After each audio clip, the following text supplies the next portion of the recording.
Evening பசங்க ஸ்கூல்லேருந்து வரும்போது இப்படி ஒரு ஸ்நாக்ஸ் பண்ணி கொடுத்தீங்கன்னா வேண்டாம்னா சொல்ல போகிறாங்க. ஒரு பெரிய உருளைக்கிழங்க வேக வச்சு எடுத்து மசிச்சு விட்டுடலாங்க. இதோட 1 1/2 கப் அளவுக்கு கோதுமை மாவும் கொஞ்சம் உப்பு சேர்த்துட்டு நல்லா பிசைஞ்சிட்டு ஆயில் தடவி ஒரு 10 நிமிஷம் ரெஸ்ட்டில் விட்டுடலாங்க. இது எல்லாத்தையுமே சின்ன சின்ன உருண்டைகளாக உருட்டிட்டு விரலால் இப்படி ப்ரெஸ் பண்ணி எடுத்து வச்சுக்கலாங்க. நல்லா தண்ணி கொதிச்சதும் இது எல்லாத்தையும் போட்டுட்டு நல்லா மிதந்து வந்து ஒரு 10 15 நிமிஷம் வேக விட்டுடலாங்க.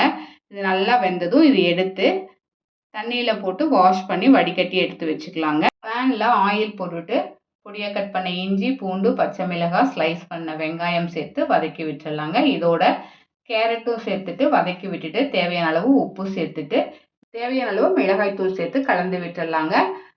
2 ஸ்பூன் அளவு டார்க் சாஸ் சேர்த்துக்கலாங்க. 1 ஸ்பூன் அளவுக்கு டொமேட்டோ சாஸ் சேர்த்துட்டு கலந்து விட்டுட்டு வேக வச்சு வடிகட்டி வச்சுருக்கிற உருண்டைகளை சேர்த்து கலந்து விட்டுட்டு இதோட கேரட்டு கசூரி மேத்தி மல்லி இலை சேர்த்துடலாம்.